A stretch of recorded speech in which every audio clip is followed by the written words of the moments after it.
할렐루야. 6월 첫 주에 오신 여러분들을 주님의 이름으로 환영합니다. 우리 옆 사람과 인사할까요? 주의 사랑으로 사랑합니다.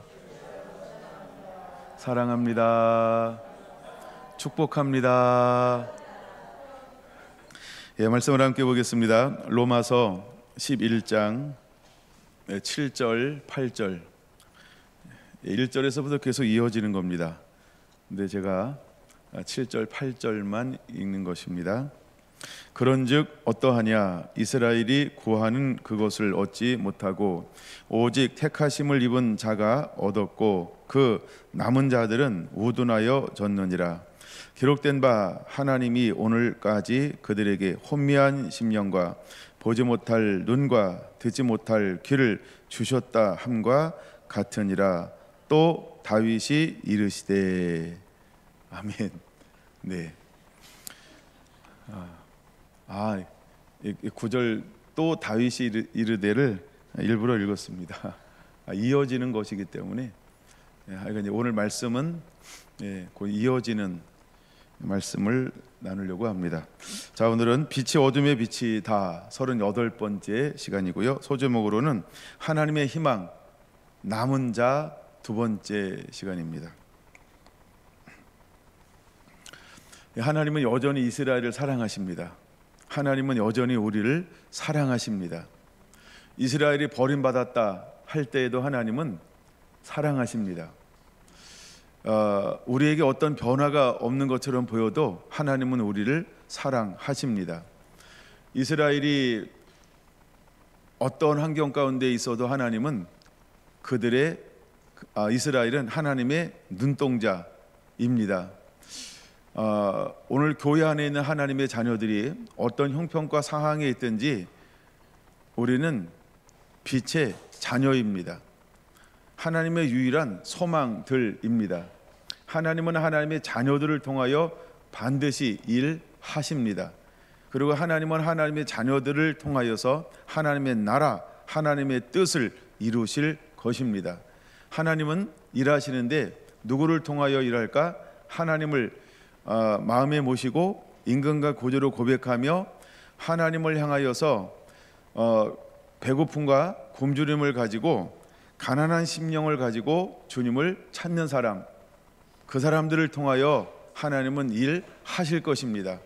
그러기에 여러분들은 충분히 주의 손에 붙들려서 귀하고 존귀하게 쓰임받을 수 있다라고 하는 것입니다. 근데 어떤 모습인 것처럼 보일 수 있을까라고 하는 것입니다. 그들은 1절에 분명히 말합니다. 하나님이 자기 백성을 버리셨느냐? 그럴 수 없느니라는 것입니다.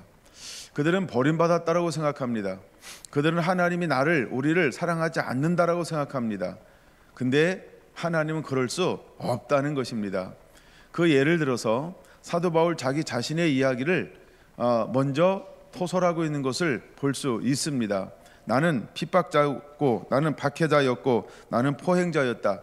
근데 하나님은 나를 사랑하셔서 나 같은 죄인도 이렇게 하나님의 은혜를 베풀어 주어서 하나님을 섬기면서 그 나라 의와 영광을 위해서 살 수 있도록, 나를 하나님이 그렇게 내가 비방자고 박해자고 포행자였고 심히 박해하는 사람이었는데 하나님이 나를 찾아와 주셨고 나를 만나 주었다. 내가 그 사랑을 만나고 난 다음에 하나님은 나를 이방인을 담는 그릇으로 수많은 영혼들을 담아낼 수 있는 그릇으로 만들어 주었다라고 그런 자기 자신의 삶을 고백하고 있는 것입니다. 여러분, 두 번째, 가장 구약에서 강력한 하나님을 사랑했다라고 하는 보여주는 사람이 누구일까? 왜 하나님은 사도 바울을 통해서 엘리야를 예를 들게 했을까? 이런 생각을 해봤습니다. 그렇구나. 어쩌면 엘리야 시대 때 가장 버림받은 것처럼 보일 수 있는 그런 시대라고 하는 것이지요. 여러분, 북이스라엘이야 여로보암을 중심으로 해서 처음부터 타락했다 이렇게 생각합시다. 그렇다고 치고 이렇게 한번 생각해 보자는 거죠. 근데 다윗과 솔로몬과 르호보암, 근데 르호보암도 사실은 하나님을 섬기지 않았죠. 그를 성경은 뭐라고 한마디로 표현할까요? 그는 선하지 않았다. 그는 하나님을 섬기지 않았다. 그는 하나님 보시기에 악을 행했다라고 말합니다. 예, 그의 아들도 악을 행했습니다. 그의 손자도 악을 행했습니다. 그리고 4대 때 드디어 선한 왕이 등장하기 시작하는 것입니다. 오늘 시간 되면 이제 오후에 이런 부분 좀 나눌 거고요. 그런 다음에 이처럼 하나님은 이스라엘을 사랑하셨다라고 하는 걸 끊임없이 보여주는데, 그중에 북이스라엘 향하여 드러났던 선지자 중에 한 사람이 누구냐 하면 아합 시대 때에 엘리야라고 하는 사람입니다. 그래서 아합 때 가장 중요한 것은 물론 여로보암을 통해서 금송아지 우상을 단에서 브엘세바까지 세웠던 거 맞습니다. 근데 그 온 땅 구석구석에 우상을 세웠던 사람은 누구일까라고 할 때 우리는 아합이라고 하는 겁니다. 그러니까 얼마나 그 땅에 사는 이스라엘 백성들이 울분과 통곡을 하였을까, 그리고 하나님의 마음이 얼마나 찢어지도록 아팠을까 충분히 생각해 볼 만한 것입니다. 그러나 누구 하나 그 순교와 죽음, 핍박과 압제 속에 나서서 왕의 폭정에 대해서 항거하지 못했다라고 하는 것입니다. 물론 우리가 앉아서 중보기도 할 수 있습니다. 그러나 그때 어떤 한 사람이 일어났냐 하면, 디셉에 살고 있는 한 사람이 아버지의 거룩한 분노심을 가지고 일어나 왕 앞에 나아가 강하고 담대하게 외쳤다라고 하는 것입니다.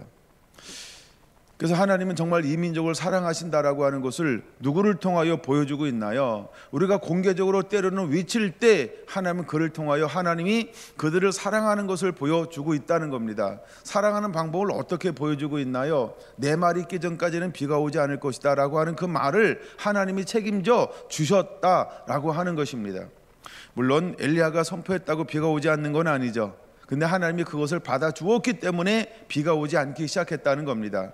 그것을 통해서 위정자, 즉 왕들을 중심으로 한 모든 그 시대에 악한 통치를 했던 위정자들을 하나님은 회개하고 돌이켜 깨닫게 하기 위한 방법으로 무엇을 허용했을까요? 기근을 허용했다라고 하는 것입니다. 기근을 허용했어요. 근데 기근을 허용하는 동시에 그 땅 가운데 있는 수많은 사람들이 이것이 누구로부터 임한 것이냐라고 하는 이제 그 사람을 찾기에 혈안이 되어져 있었다라는 것이죠. 하나님은 초월적인 방법으로 엘리야를 인도하셨고 그를 도우셨고, 그러면서 온 저녁에 뼛속 깊이, 그 다음에 이것은 분명한 하나님의 은총이고 사랑이라고 하는 것을 깨달을 수 있을 정도로 그 땅 가운데 무엇을 허용했을까? 기근을 허용하는 동시에 핍박과 압제도 허용하는 동시에 누구를 드러내는 시즌을 보냈을까요? 여러분 잘 보세요. 사람들이 먹을 만큼 먹고 힘이 좋고 잘 돌아갈 때는요, 그들이 하고 있는 하나님을 섬기는 사람들을 압제하고 핍박하는데 더 혈안이 되었을 것입니다. 근데 그 시대에 7,000명이 남을 수 있었던 또 하나의 은총, 그게 뭘까요? 그들이 각자 먹고 살기 힘들고 바쁘니까 무엇하는데 약간 느슨해지고 또 느슨해질 수 있었을까요? 그렇죠. 기근이 옴을 통하여서, 나라의 환란이 옴을 통하여서 그들은 이제 하나님을 섬기는 남은 사람들을 잡고 색출하고 고발하고 고소하고 핍박하는 것을 멈추기 시작했다는 겁니다. 여러분, 환란은요 또 한쪽에서 보면 어떤 것이 있을까요? 하나님의 보이지 않는 은혜의 손길이 그들 가운데 있는 것입니다. 물론 그럼에도 불구하고 어떤 사람들은 악랄하여 더욱더 하나님을 섬기는 사람들을 핍박했을 가능성도 충분히 있습니다. 그러나 어쨌든 환란은 양쪽 면을 다 가지고 있다라고 하는 것입니다. 근데 그러면 이것은 우리에게 또다시 무엇을 보여준 것이냐 하면, 또 한 면으로는 하나님의 사랑이라고 하는 것을 우리에게 분명히 보여주고 싶어하고 있다라고 하는 것입니다. 자, 이럴 때 하나님이 쓰시는 사람들은 한결같이 어떤 사람들이었냐 하면, 하나님의 마음을 갖고 말씀을 가지고 마음을 가지고 분연히 일어날 수, 하나님의 마음을 시원케 할 수 있는 카나 거룩한 분노할 수 있는 사람들을 하나님 부르 섰다라고 하는 것입니다. 자, 이때 왜 이스라엘 백성들이 이렇게 하나님을 멀리 떠나는 삶을 살고, 그 다음에 왜 하나님 나는 사랑하지 않아요 라고 표현할 수밖에 없는 상황이 되었냐는 것이죠. 어쩌면 여러분, 오늘날 우리가 하나님 앞에 그럴 수 있습니다. 복음이 들어온 지 여러분 벌써 2세기가 다가오고 있습니다. 그런데 점점 한국 상황은 부흥을 지나서 이제는 쇠퇴기에 접어들었다라고 이구동성으로 수많은 사람들이 이야기합니다. 그러나 우리가 볼 땐 쇠퇴기인 것처럼 보이지만 희망과 소망이 있고 믿음이 있는 사람에게 언제나 이것은 새로운 시작이라고 하는 걸, 비기닝이라고 하는 걸 우리는 기억해야 할 줄로 믿습니다. 여러분, 언제나 우리는 새롭게 시작할 수 있습니다. 우리는 새롭게 시작할 수 있다라고 하는 그 소망과 믿음을 소유하게 되기를 예수님의 이름으로 축원합니다. 우리가 낙담하고 절망할 때에는 아무것도 할 수 없습니다. 그러나 믿음의 사람들에게는 어떤 환경 속에서도 멈출 수 없는 것이 바로 믿음, 하나님의 나라와 의라고 하는 것입니다. 할렐루야. 하나님 여러분으로부터 다시 시작하기를 원합니다. 아니, 지금부터 하나님은 우리가 새롭게 시작하기를 하나님은 원하시고 있다라고 하는 것입니다. 여러분, 그들이 우상을 섬기고 그들이 말씀을 떠났을 때 그들은 어떤 상태에 놓이게 되었을까? 그것이 바로 오늘 7절 8절인 것입니다. 그런즉 어떠하냐? 이스라엘이 구하는 그것을 얻지 못하고 오직 택하심을 입은 자가 얻었고 라고 말합니다. 그럼 여러분 잘 보세요. 아무도 못 얻은 게 아니죠. 못 얻는 자도 있습니다. 원하는 것을. 근데 이것을 누리는 자가 또 있다라고 하는 겁니다. 누가 누리고 있습니까? 그 사람들이 남은 자들이라고 하는 것입니다. 그러니까 우리가 소망이 없다, 희망이 없다, 말세야 교회가 다 희망이 없다, 교회가 다 세속적이다, 뭐다 인본주의다, 뭐다 여러 섞였다, 뭐 많은 것들 우리가 표현할 수 있습니다. 그러나 중요한 것은 무엇이냐 하면 그래도 남아 있다라고 하는 것입니다. 여러분, 교회 가서 물어보세요. 당신 교회는 섞인 교회죠? 세상과 타협한 교회죠? 어느 교회가 그것에 아멘 이렇게 대답할 교회가 어디 있습니까? 그렇죠? 오만교회 오만교회가 무슨 소리야 하고 막 열불낼지 모릅니다. 그렇죠? 예, 그런 것처럼 자기 생각에는 다 깨어있다라고 생각할 수 있다는 겁니다. 그러면 우리는 어떻게 해야 하냐는 것이죠. 우리는 더욱더 말씀 그대로 순종하는 교회가 되어야 합니다. 우리는 성령을 따라 행동하는 교회가 되어야 합니다. 우리는 자기 것을 비우고 단순히 순종하는 교회가 되어야 할 줄로 믿습니다. 그런 교회가 한국의 6만 교회가 될 때 희망이 있고 소망이 있는 것입니다. 그러므로 우리 어떤 허물이나 연약함이나 어떤 이렇게 작게 보이는 그런 것들로 인하여서 여러분들이 희망이 없다, 소망이 없다, 절망적인 평가를 하지 않게 되기를 예수님의 이름으로 축원합니다. 오늘날 말합니다. 여러분, 전도가 안 되고 어렵다, 그 다음에 자음 세대가 줄어들고 있다라고 하는 이런 것을 통해서 우리는 스스로 무엇을 하고 있을까요? 어쩌면 말로 스스로를 이렇게 매고 있는지 모릅니다. 하나님이 역사하고 일하실 수 없도록 스스로를 이렇게 묶고 맬 수 있다라고 하는 것입니다. 그러므로 우리는 부정적인 언어나 부정적인 평가나 물론 분별력은 필요합니다. 물론 팩트도 필요합니다. 이것이 사실이다, 그것도 필요합니다. 그러나 우리의 고백은, 그러나 우리의 바라봄은 무엇이어야 할까요? 안 된다, 할 수 없다, 힘들다, 이제는 성장은 시대는 끝났다, 이제는 새롭게 해야 된다라고 하는 어떤 이런 자조 섞인 말을 더 많이 하는 것이 아닌 그 속에서 희망을 보아야 할 줄로 믿습니다. 그리고 여러분들이 새롭게 한 발을 옮길 수 있는 그런 시작점이 되기를 예수님의 이름으로 축원을 드립니다. 자, 보세요. 하나님 7절 마지막 부분은 이렇게 말합니다. 그 남은 자들은 우둔하여졌느니라. 예, 왜 하나님이 그들을 우둔함을 그냥 허용하고 있을까라고 하는 것이죠. 여러분, 그들의 때가 되면 반드시 하나님께 그들에게 은혜를 부어주게 될 것입니다. 그러나 지금은 그들이 우둔하고 깨어남으로 인해서 어떤 외침보다는 그냥 그들이 그 삶 속에서 이름도 없이 빛도 없이 하나님의 말씀을 가지고 입 맞추지 않고 절하지 않으면서 거룩함을 지키며 그들의 삶 속에서 그대로 살아내기를 하나님은 원하심도 있다라고 하는 것입니다. 그럼 반드시 때가 되면 하나님은 그들에게 은혜를 부어서 일어나게 할 것입니다. 8절이 이런 말씀이죠. 기록된 바 하나님이 오늘까지 그들에게 혼미한 심령, 보지 못할 눈, 듣지 못할 귀를 주셨다 함과 같으니라 라고 말입니다. 여러분, 그 시대가 어떤 시대였을까? 이제 말씀을 더 깊이 들어가게 될 것인데 9절 읽고 들어가려고 합니다. 9절을 같이 읽습니다. 또 다윗이 이르시되 그들의 밥상이 올무와 덫과 거치는 것과 보흥이 되게 하시옵고 그들의 눈은 흐려 보지 못하고 그들의 등은 항상 굳게 하옵소서 하였느니라. 할렐루야. 여러분, 이 배경이 되는 말씀을 보면 9절 보면 니은 이렇게 나오죠. 그 앞에 그렇게 있는 성경도 있고 대부분 아마 있을 가능성이 있는데, 그러면 여러분들 기억이나 니은을 따라가면 어느 말씀과 연결이 되어질까요? 어느 말씀과 연결이 됩니까? 일단 니은은 시편 69편하고 연결이 되어지고, 그 다음에 기억은 어떤 말씀과 연결이 되어지나요? 이사야 29장과 신명기 29장으로 연결이 되어집니다. 그래서 오늘은 이사야 29장으로 넘어가 보려고 합니다. 이사야 29장을 넘어가야 합니다. 왜냐하면 이것이 배경이다, 이런 의미가 있기 때문입니다. 자, 슬프다. 29장 1절 슬프다 아리엘이여. 아리엘은 이스라엘을 말하는 지칭입니다. 슬프다 이스라엘 예루살렘을 지칭하는 말입니다. 슬프다 예루살렘이여, 예루살렘이여, 다윗이 진친 성읍이여, 해마다 절기가 돌아오려니와 내가 예루살렘을 괴롭게 하리니 그가 슬퍼하고 애곡하며 내게 예루살렘과 같이 되리라.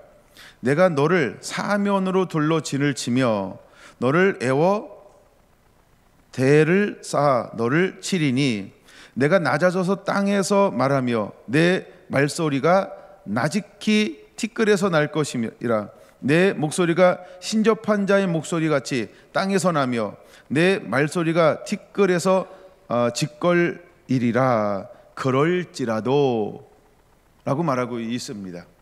그럼 여러분, 이것은 무엇을 보여주고 있는 걸까요? 이것은 북이스라엘의 타락을 보여주고 있는 것입니다. 그래서 북이스라엘이 타락했습니다. 그리고 아수르가 강건합니다. 그래서 지금 아수르의 위협을 받고 있습니다.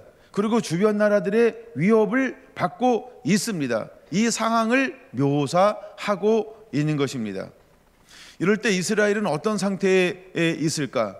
이스라엘은 하나님을 경외하고 하나님을 찬양한다라고 우리가 생각할 수 있습니다.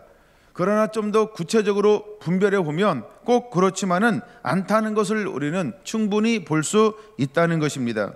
예를 들어 종합적으로 이야기하면 유다는 365년 동안 이제 멸망받기 전까지 931년부터 586년까지 유다가 존재했습니다. 그러니까 돌아온 거 빼고요. 그러니까 바벨론의 포로로 끌려가기까지 931년부터 586년까지 365년, 1년은 365일, 기억하기 좋죠? 그래서 365년 동안 유다가 존재했다. 그냥 이렇게 한번 표현해 볼게요. 그 다음에 북이스라엘은 931년부터 아수르에 멸망받는 722년까지 209년 동안 존재했습니다. 그리고 흩어져서 멸망을 받았죠. 멸망이라는 단어를 한번 사용해 보겠습니다.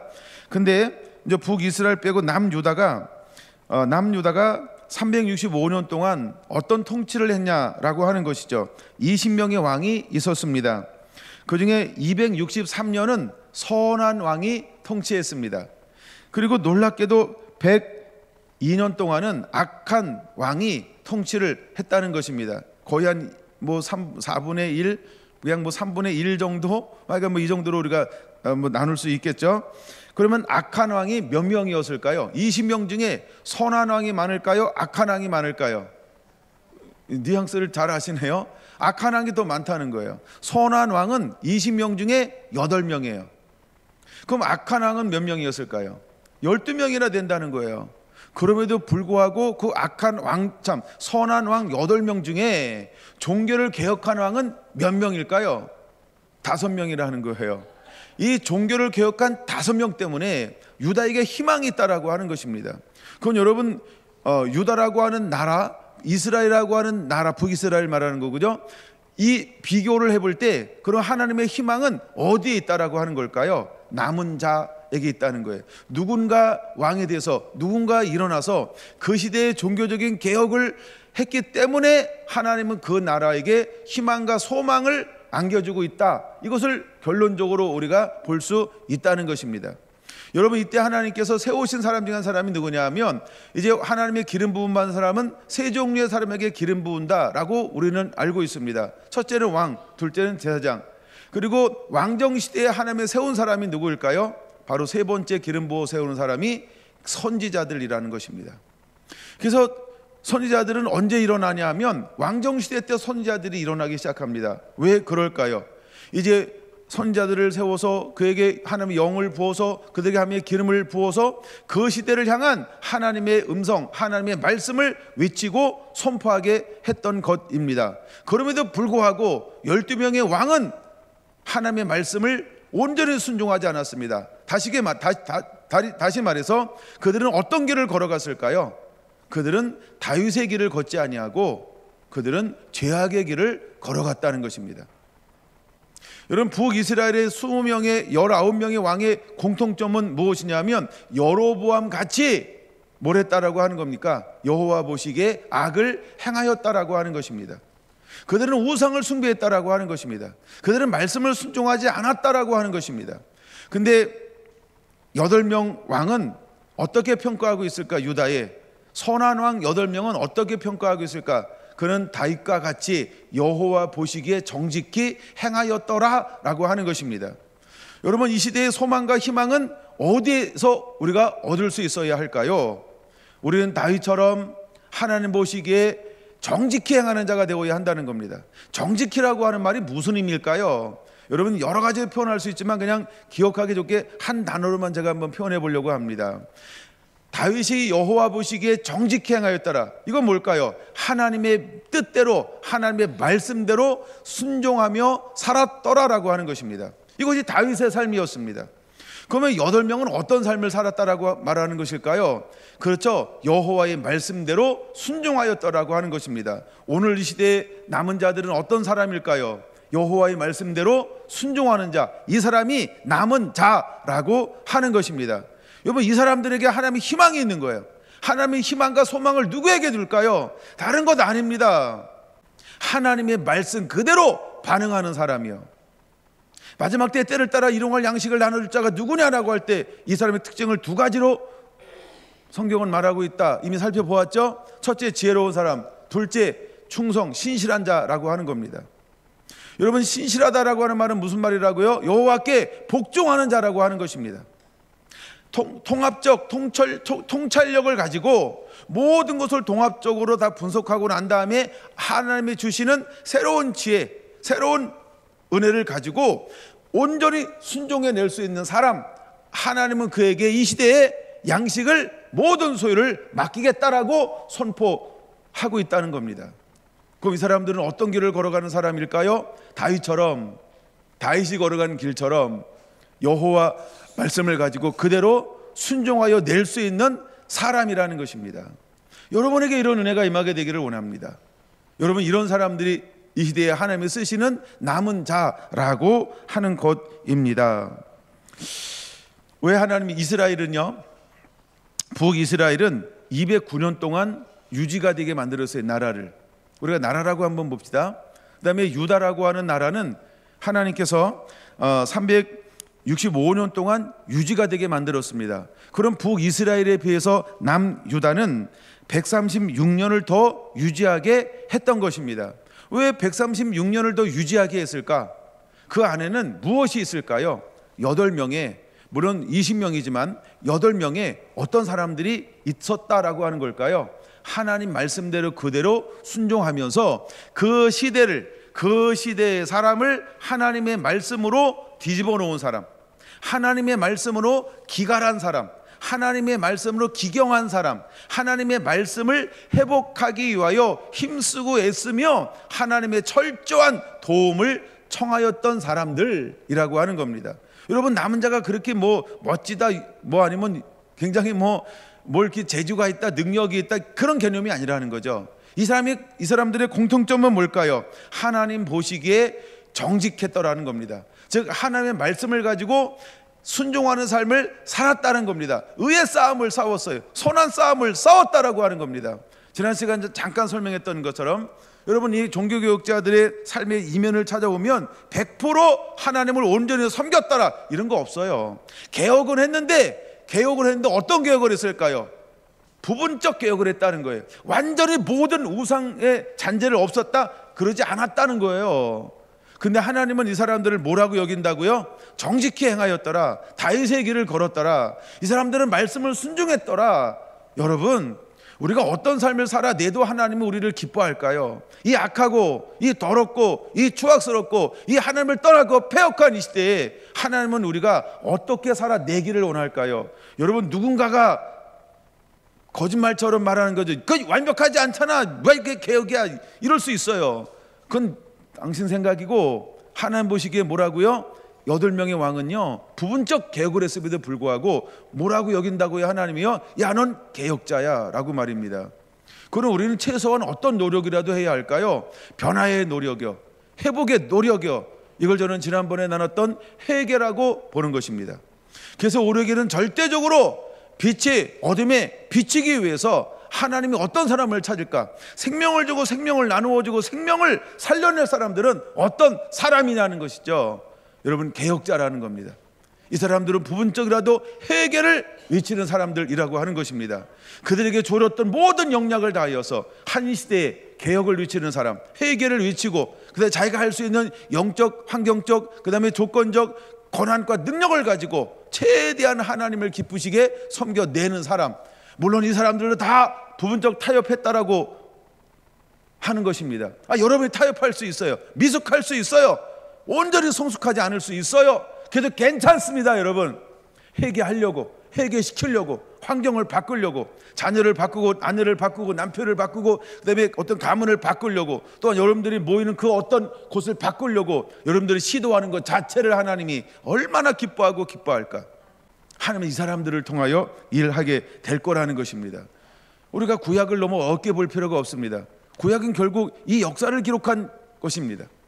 근데 그 속에서 하나님이 우리에게 뭘 원하느냐라고 하는 것입니다. 여러분, 이제 우리는 부분적이든 부분적이지 않든 한 시대를 변화시켜서 말씀으로 회복하기 위해 거룩한 영적 전쟁을 하는 사람을 하나님은 찾고 있는 것입니다. 여러분, 그들이 개혁할 수 있었던 원동력은 어디에 있었을까? 저는 그냥 이렇게 보는 겁니다. 그냥 말씀을 우리가 이해하기 편하도록 이런 단어를 쓸 것입니다. 그 시대를 향하여 아버지의 마음을 가지고 거룩하게 분노했던 사람, 바로 이 사람들이 그 시대의 개혁가들이었다는 것입니다. 그 시대에 쓰임받은 사람들이 그렇게 쓰임받은 사람이라고 하는 것입니다. 이사야 59장 5절 좀 더 볼까요? 그럴지라도 내 대적의 머리는 세미한 티끌 같겠고, 그러니까 이스라엘이 범죄했을지라도 하나님을 떠났다 할지라도, 이런 그럴지라도라는 말은 이 의미입니다. 그러니까 이스라엘이 또한 유다가 범죄했어요. 하나님을 떠났어요. 연약해요. 하나님을 섬기지 않아요. 우상을 섬겨요. 너무 역겨울 정도로 타락했어요. 그럴지라도, 이 그럴지라도라는 말은 종합적으로 보면 그런 단어다, 이렇게 이해 한번 하시기 바랍니다. 내 대적의 무리는 세미한 티끌 같겠고 강포자의 무리는 날려가는 겨 같으리니 그 일이 순식간에 갑자기 일어날 것이라. 만군의 여호와께서 우레와 지진과 큰 소리와 휘오리 바람과 폭풍과 맹렬한 불꽃으로 그들은 대적을 말하죠 징벌하실 것인즉, 아리엘을 치는 열방의 무리 곧 아리엘과 그 요새를 쳐서 그를 곤고하게 하는 모든 자는 꿈같이 밤에 환상같이 되리니. 꿈이 영원한가요?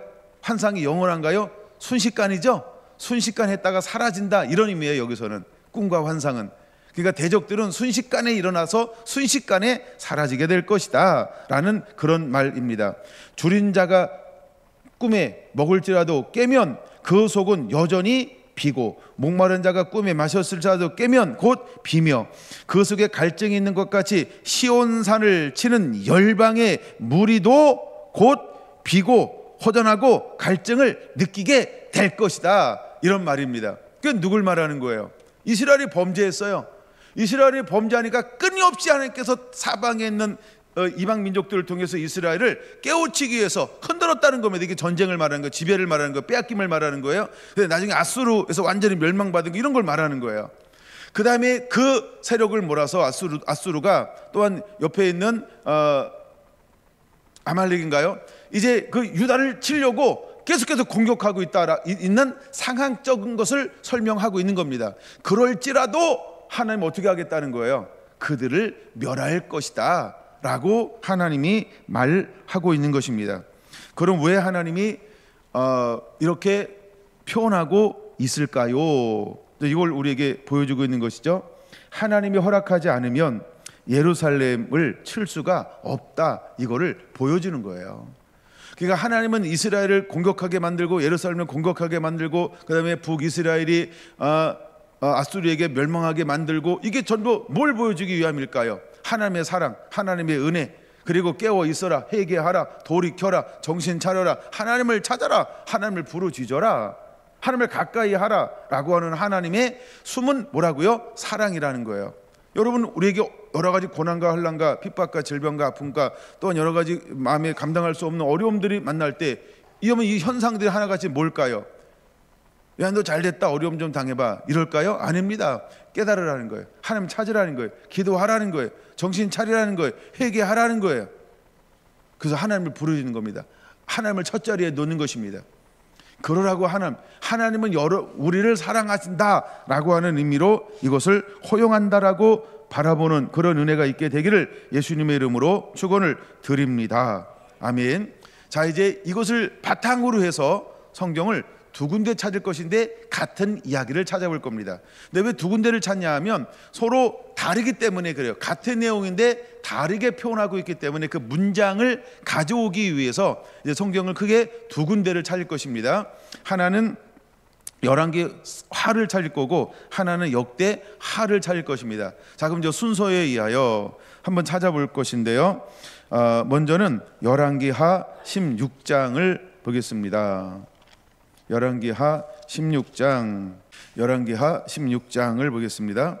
자, 열왕기하 16장을 보면 유다의 12대 왕인 아하스 왕이 기록되어져 있습니다. 아하스는 어디의 왕이라고요? 유다의 12대 왕. 그 옆에다 빈 공간 있으면 12대 이런 건 안 나오니까 적어 놓으세요. 자, 12대 왕입니다. 그럼 몇 살의 왕이 됐을까요? 20세의 왕이 되죠. 그리고 몇 년 동안 치리했을까요? 2절 보니까 16년 동안 다스렸더니 라고 말합니다. 자, 여기 이렇게 나오죠. 그의 조상 다윗과 같지 아니하여 그 하나님 여호와께 보시기에 정직히 행하지 아니하고 라고 말하죠. 그러니까 이게 다윗이 기준이라 하는 거죠. 다윗과 같이 정직히 행하였더라, 또 하나는 다윗과 같이 정직히 행하지 아니하였더라, 이렇게 말합니다. 근데 아하스는 16년 동안 왕위에서 유다를 통치했는데 어떤 삶을 살았다고요? 여호와 보시기에 악한 왕이었다라고 하는 것입니다. 그러니까 여호와 보시기에 악한 삶을 살았어요. 그래서 그는 하나님을 의지하지 않고 누구를 의지하나요? 주변 세력들을 의지합니다. 아수르를 의지하기도 하고, 그다음에 하여간 또 하여간 그 주변 세력들을 의지하게 되어지는 것이 기록되어져 있습니다. 근데 이 아하스의 가장 나쁜 것 중에 하나가 무엇이냐 하면 3절에 보면 그는 어떤 일을 행했을까요? 3절에 보니까 16장 3절에 보니까 이방 사람의 가증한 일을 따라 자기 아들을 불 가운데로 정하게 하며, 불 가운데로 정하게 했다라고 하는 것은 어떤 신을 섬긴 거예요? 몰래 섬기는 신이 몰렉이에요. 몰렉 지난번에 설명했죠. 예, 소 머리를 가지고 이렇게 해가지고 불 태워서 자녀를 막 던지는 거요. 함에 가장 가증스럽게 여기는 죄악 중에 하나가 몰렉이에요. 왜? 몰렉은 자기 자신을 희생하는 것이 아니라 누구를 희생해요? 다른 사람, 즉 자녀들을 희생하잖아요. 그게 하나님 보시기에 가장 가증스러운 것 중에 하나가 몰렉이다라고 하여간 그렇게 봅니다. 그 다음에 4절 보면 산당들과 작은 산 위에 또 모든 푸른 나무 아래서 제사를 드리며 분향하더라. 이건 뭐예요? 수많은 우상들로 온 땅을 하나님 앞에 가증스럽게 역겹게 만드는 왕 중에 한 사람이 누구였다? 아하스 왕이었다라고 하는 겁니다. 그러니까 아하스는 어떤 삶을 살았어요? 아하스는 하나님 보시기에 아주 패망한 나라, 아주 막 이렇게 가증스러운 나라로 그렇게 만들었습니다. 근데 이것만 보면 온전히 이해할 수 없기 때문에 두 번째 성경을 찾아봐야 됩니다. 거기다 손 하나 껴놓고 역대하 28장으로 가야 합니다. 역대하 28장. 자, 역대하 28장은 누구의 기록일까요? 28장은 누구의 기록이죠? 유다 왕 아하스 이렇게 나오죠. 그럼 아하스는 몇 대 왕이라고요? 예, 유다의 12대, 그러니까 유 12대 이렇게 적어놓으면 이해가 더 빠르겠죠? 근데 자, 1절은 똑같습니다. 다윗과 같이 아니하여 여호와 보시기에 정직히 행하지 아니하고, 그러니까 악한 왕이라고 하는 겁니다. 근데 구체적으로 그 어떤 것을 섬겼을까? 2절에 보니까 바알들의 우상을 부어 만들고 그 바알을 섬겼어요. 뭐 아세라 묵상도 섬겼어요. 그다음에 3절 흰놈의 아들 골짜기, 뭐 이건 저 쓰레기 소각장인데 그것은 좀 몰렉 이런 신들을 섬긴 거. 그다음에 4절 푸른 나무 아래서 섬겼어요. 그래서 하나님이 그들 어떻게 했어요? 넘기시고 5절에 넘기시고 넘겼어요. 6절 하나님 여호와를 버렸음이라라고 말하면서 왕 때문에 이제는 그 유다에 있는 백성들 몇 명이 죽게 되어지나요? 12만 명이 전쟁에서 죽게 되어지는 거예요. 그럼 12만 명은 무슨 죄예요? 그렇죠? 왕을 잘못 만난 결과라고 하는 거죠. 그 왕 때문에 어떤 일이 벌어져요? 전쟁도 일어나지만 12만 명이 목숨을 잃어버려요. 그게 여러분 우리가 정치가 얼마나 중요한지 이런 걸 보여주는 거예요. 예, 누가 정권을 잡고 누가 머리가 되고 누가 수장이 되느냐는 이와 같이 중요하다라고 하는 걸 우리에게 보여주죠. 그 다음에 이제 전쟁이 일어났어요. 8절에 보니까 몇 명이 포로로 끌려가게 되어지나요? 거기 보니까 20만 명이 포로로 끌려가요. 그냥 포로로 끌려가기만 하나요? 무엇도 잃어버리나요? 그렇죠. 많은 재물을 많이 노력하여 라고 말하죠. 근데 누구에 의해서 이런 일을 당하는 거예요?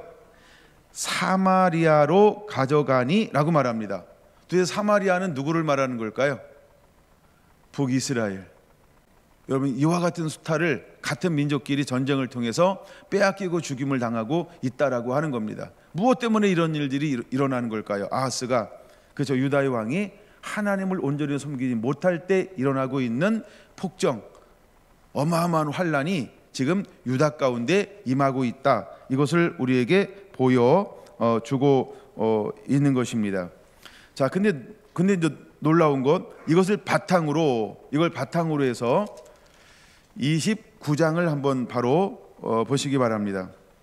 역대하 29장입니다. 29장은 누구의 이야기일까요? 유다 왕 히스기야 이야기입니다. 그럼 히스기야는 몇 대 왕일까요? 13대. 그럼 몇 세의 왕이 될까요? 25세. 그다음 몇 년 동안 통치하나요? 29년. 근데 잘 보세요. 히스기야는 어떤 사람일까요? 히스기야는 대표적인 종교 개혁자라고 하는 겁니다. 여러분, 히스기야는 어떻게 종교를 개혁하게 될까요? 그는요, 처음에 무엇을 회복하나요? 처음에는요, 그 아하스 아버지가 더럽혔던 성전을 정결케 하는 작업을 5절, 6절, 7절 쭉 여러분 눈으로 보세요. 5절 한번 눈으로 보세요. 레위 사람들아, 내 말을 들으라. 이는 너희는 성결하게 하고 또 너희 조상들의 하나님 여호와의 전을 성결케 하여 그 더러운 곳을 성소에서 없애라. 6절, 우리 조상들이 범죄하여 우리 하나님 여호와 보시기에 악을 행하여 하나님을 버리고 얼굴을 돌려 여호와의 성소를 등지고 하면서 이제 예배를 폐했다라고 하는 것입니다. 그러니까 처음에 히스기야가 왕이 되어서 제일 먼저 하고 있는 것 중에 하나가 뭘까요? 이걸 우리는 종교 개혁이라고 말하고 있는 겁니다. 근데 종교 개혁 중에 제일 먼저 하는 게 뭘까요? 종교를 개혁 중에 제일 먼저 하는 게 뭘까요? 종교를 개혁하는 겁니다. 그 다음에 정치를 개혁합니다.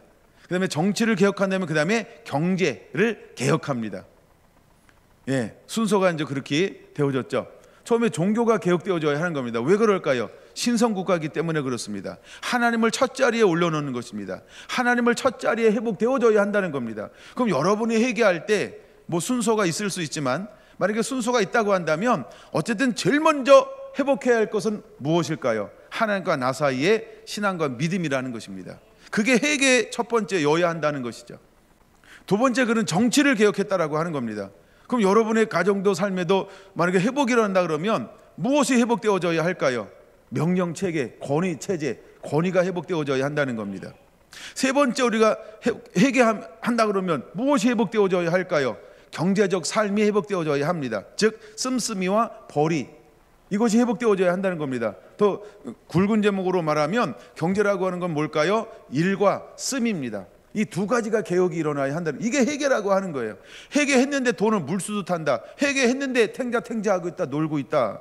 그러면서 이거 회복이 일어나기를 그냥 하늘만 쳐다보고 있다, 옆집만 쳐다보고 있다, 남이 먹는 밥상만 쳐다보고 있다. 이건 회개가 아니라는 거예요. 이해가 되시죠?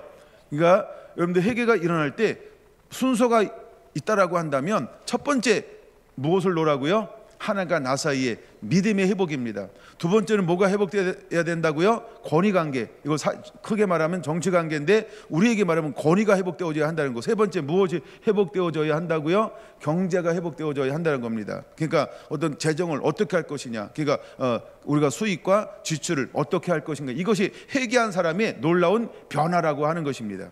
여러분 안에 그런 거룩한 질서가 크고 작게 일어나고 잡히게 되기를 예수님의 이름으로 축원합니다. 근데 여러분 보세요. 그 요아스가 몇 살에 왕이 됐다고요? 25세. 20세. 그 다음에 몇 년 동안 통치했다고요? 16년이요. 그럼 몇 살이에요? 제가 약간 나이 계산하다가 깜짝 놀랐어요. 그럼 도대체 히스기야가 25세에 왕이 되거든요. 그럼 도대체 몇 살에 얘를 낳대는, 히스기야를 낳대는 거야? 나이 계산하면요 9살이에요. 그래서 내가 이거 얘기를 해야 되나 말아야 되나 골치 아프게. 그러나 나는 모름. 어쨌든 성경에 나온 기록에 의하여 계산해 봤더니 9살이 나옴. 아니 36살에 죽잖아요. 근데 왕이 될 때 아들이 25세야. 그쵸? 그럼 도대체 6 빼기 20, 그러니까 9살 나오더라고요. 그래도 가능한가 봐요. 성숙함. 자, 우야둥둥. 근데 아버지가 어떤 삶을 살았다고요? 36년 동안? 그쵸? 여호와 보시기에 악을 행하고 온통 그 유다라고 하는 이 나라를 더럽히기 시작해서 악으로 통치했단 말이에요. 근데 그 상황 속에서 히스기야와 같은 개혁적 인물이 나올 수 있었다? 무엇이 그를 개혁적인 인물로 만들어냈을까요? 놀랍지 않나요? 뭔가 그 안에 비밀들이 숨어 있지 않을까요? 그렇죠? 여러분, 우리가 빛이 어둠에 비춰야 한다는 것입니다. 우리가 세대가 어려워, 우리가 세대가 힘들어, 소망이 없어, 희망이 없어, 지금은 안 되는 세대야. 야, 부흥시대는 끝났지. 야, 70년대 80년대는 그냥 꽂기만 해도 됐어. 근데 우리가 사는 시대는 뭐라고요? 안 되는 시대야, 핍박의 시대야, 다른 세대지, 전혀 다른 세대야. 그럼 여러분 잘 보세요. 우리는 뭘 다 경험했어요? 되는 세대도 경험했고, 그렇죠? 최고의 성장도 경험했고, 그 다음에 또 뭐도 경험하고 있어요? 그렇죠? 좀 어려워 보이는 시대도 지금 살고 있어요. 그럼 여러분 안 되는 걸까요? 그럼 여러분은 히스기야는 아닙니다. 근데 히스기야는 어떤 시대에 태어났다고요? 악하고 어려운 시대, 어둠이 짙은 시대, 온 땅의 우상 숭배. 아버지가 뭐 하는 걸 보고 자라났을까요?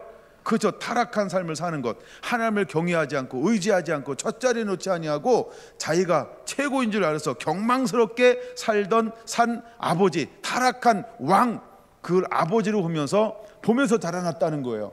그러면 히스기야가 아버지 닮아야 되는데 왜 아버지 안 닮았어요? 할 말이 없잖아요, 그렇죠? 생각하는 건가? 그런 것처럼 내가 가능하다는 거예요. 아멘. 그러면 이 말씀은 역대하에 안 나와요. 이거는 왕하에 나와, 왕하. 그래서 왕하를 내가 뭘 하나 껴놓으라 그랬어요. 이제 이것만 마치고 오전에 말씀 마칠 건데요. 왕하 18장을 보겠습니다. 저는 이 말씀을 보면서 깜짝 놀랐어요. 그러니까 이 말씀을 우리가 붙잡아야 돼요. 저는 이 말씀을 보면서 그냥 가슴이 뛰었어요. 이럴 수도 있구나. 그러니까 그런 아빠를 두고 살았어요. 그런 시대에 어쩌면 25세니까 어떤 젊음, 어떤 교육, 어떤 임박 있는 거, 가치관이 형성되는 모든 삶을 살았단 말이에요. 25세면 가치관이 형성됐지 뭐. 근데 어떤 환경 속에서 25세 가치관이 히스기야는 형성이 됐을까요? 아버지가, 그쵸? 우상을 섬기는 거, 패역한 거, 더러운 거, 지저분한 거, 타락한 거, 권모, 술수, 그 다음에 하나님을 의지하지 않고 다른 나라 의지하는 거, 그러니까 뭐 회의하는 거, 그러니까 모략을 꾸미는 거 전부 보고 자라난 사람이 히스기야였다라고 하는 겁니다. 그럼에도 불구하고 히스기야는 아버지를 닮지 아니하고 무엇을 쫓아가나요? 다윗의 길을 쫓아가고 있다는 겁니다. 이걸 무엇으로 설명해 낼 수 있어요?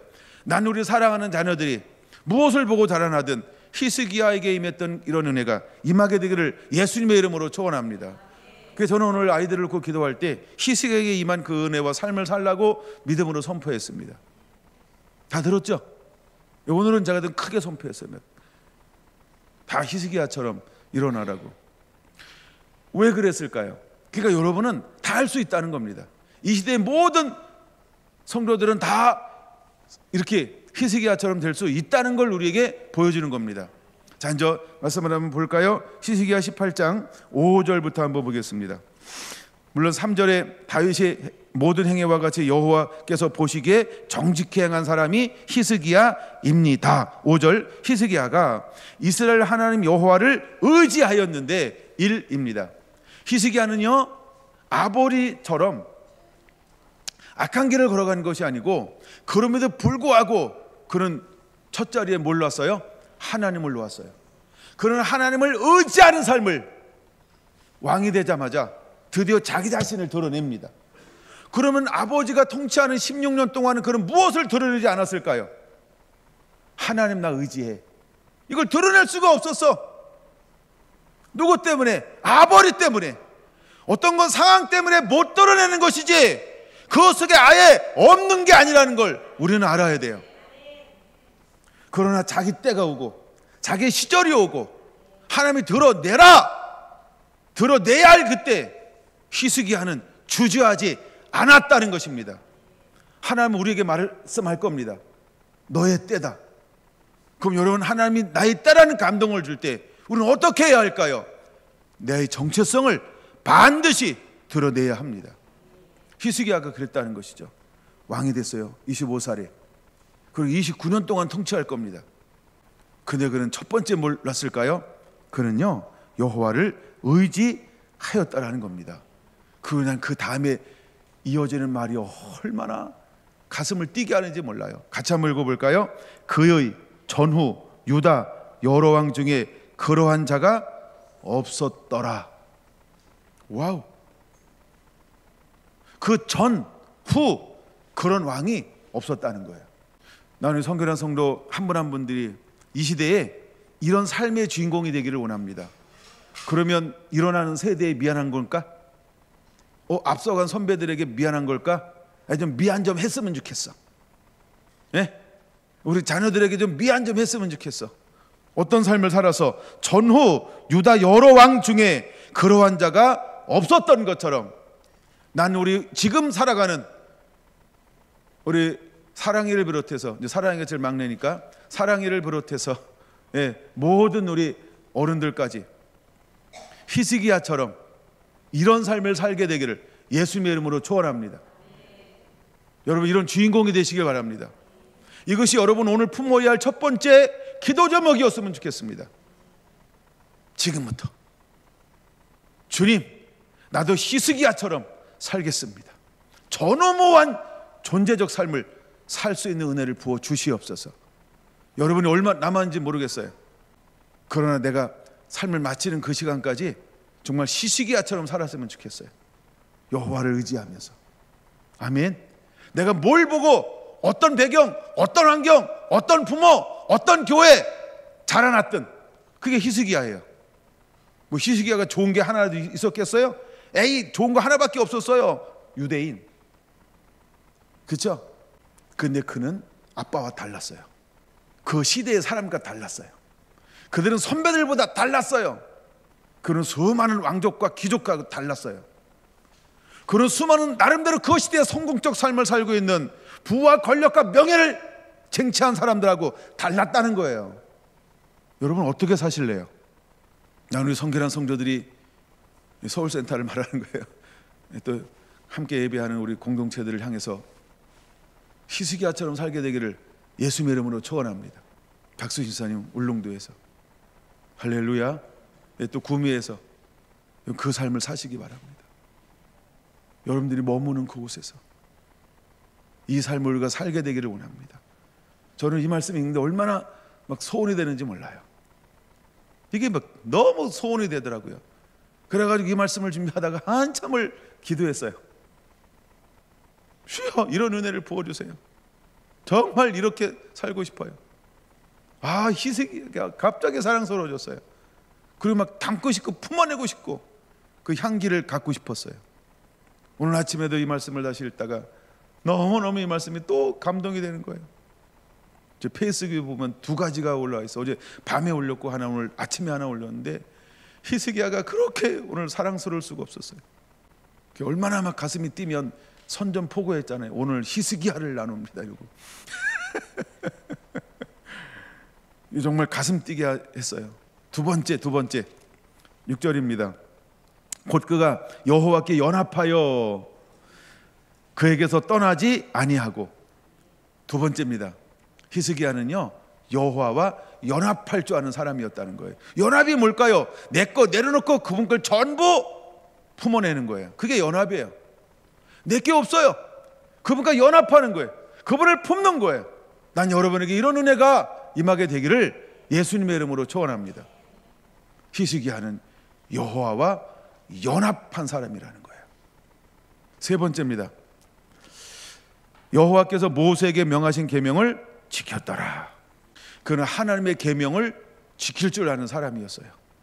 여러분, 어둠의 시대, 절망의 시대, 하나님이 분노할 수밖에 없는 그 시대, 그가 어떤 영향력을 행사할 수 있는 그 위치가 주어졌을 때 그는요 하나님 앞에 어떤 사람으로 살아내고 있었나요? 남은 자로 삶을 살아내고 있었다는 거예요. 근데 그는 공교롭게도 직책이 뭐라고요? 왕이었다는 거예요. 여러분 위치에서 여러분 직임과 직책을 가지고 여러분 어떤 사람이 되어야 할까요? 히스기야처럼 남은 자가 되기를 예수님의 이름으로 축원합니다. 그럴 때는 하나님이 그를 어떻게 했을까요? 여호와께서 그와 함께 하심에, 이건 하나님의 놀라운 축복입니다. 3가지 삶을 살았더니 하나님이 그가 어떻게 했다고요? 첫째, 함께 해주었다는 거예요. 둘째, 어떻게 했다고요? 그가 어디로 가든지 형통하게 했어요. 그래서 저는 오늘 다음 세대를 놓고 기도할 때 그렇게 믿음으로 선포했어요. 여호와를 의지하게 될지어다, 여호와와 연합하게 될지어다, 모든 계명을 순종하게 될지어다. 그러므로 하나님과 함께하며 어디로 가든지 형통하는 이기는 자의 삶을 살게 될지어다 라고 선포했어요. 여러분 어때요? 이게 남은 자라고 하는 겁니다. 이게 하나님의 희망이라고 하는 거예요. 한 시대가 하나님 보시기 악하고 한 시대가 온 땅 가운데 우상들을 세우고 나라를, 백성들을 유린하였다는 겁니다. 말이 그렇지 12만 명이 죽어요. 20만 명이 포로로 끌려갔어요. 경주 사라진 거예요. 대구에서 와서 잘 모르나 봐요. 경주 없어진 거예요, 여러분. 경주 아하스 때문에 공중 분해된 거예요. 근데 히스기야가 들어서면서 뭘 회복하는 걸까요? 그 아픔, 그 고통, 그 슬픔. 여러분 12만 명이 죽었어요. 그 아픔이 얼마나 대단할까요? 20만 명이 포로로 끌려갔어요. 모든 재산들을 뺏겼어요. 이게 보통 아픔이 아닙니다. 그렇죠? 근데 이 아비규환 같은 상황 속에 그 다음에 일어선 왕이 누구라고요? 히스기야. 이는 어떻게 정치를 합니까? 어떻게 통치하기 시작합니까? 어떻게 나라를 회복하기 시작합니까? 그 아픔을 보다듬습니다. 그 찢어진 가슴을 보다듬습니다. 그 첫째, 하나님을 철저하게 의지합니다. 둘째, 그는 하나님과 연합합니다. 그리고 셋째, 말씀이 회복되어집니다. 그때는 하나님이 함께 해주기 시작합니다. 그 놀라운 은혜가 나타납니다. 무엇을 어디로 간지 형통하더라고 하는 이 말이죠. 무엇을 하든지 하나님이 그를 형통케 하더라.